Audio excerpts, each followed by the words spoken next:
When David Cameron made his speech that Muslim women who didn't speak English well enough may be deported, it had nothing to do with the fact of the huge number, 850,000 people in this country that don't have the basic language skills.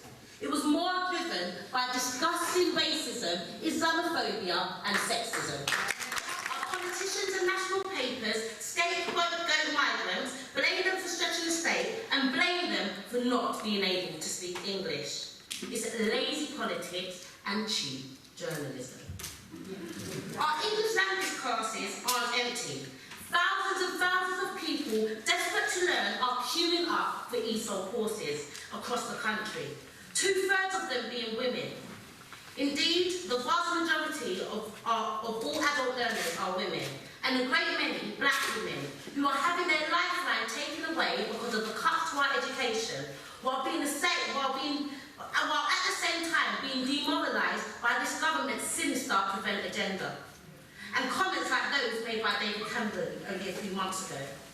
I believe these women need education and training, and not surveillance and suspicion. It shows once again that when it comes down to meeting the needs of migrant communities, of black communities, of women and disabled people, the Tories just don't have a clue.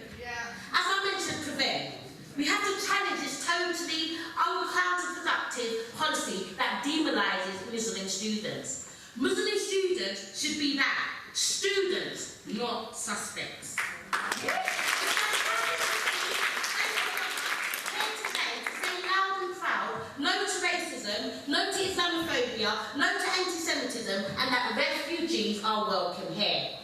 But we're living in times of both despair and hope.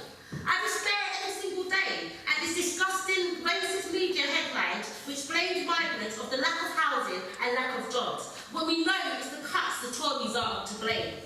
I despise how I watch the news and see human beings fleeing from war, fleeing from the devastation caused by Britain's bombs, only to end up drowning in the sea or suffering at refugee camps across Europe. And I'm despised when I look around my community in Lewisham and I see the number of black people experiencing institutional racism. Because the truth is, in a time of austerity and cutbacks, it's black people are the first to be fired and the last to be hired, sorry. We are being targeted by racist research. We are living in difficult times, but family, despair gets us nowhere. And despite this racist government, we have many reasons to be hopeful. The response from ordinary people to the refugee crisis has been incredible. And I feel hopeful and determined, because together and fighting back, we can turn the tide of racism.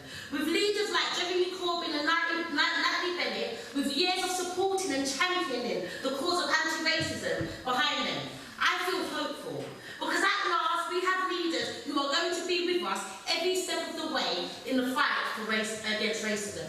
We must continue to fight together, and I would like to encourage all of you to get involved in the Stand Up to Racism campaign and be a part of creating a better society, one that celebrates diversity and multiculturalism. Together, we will win a future free from racism, love and solidarity.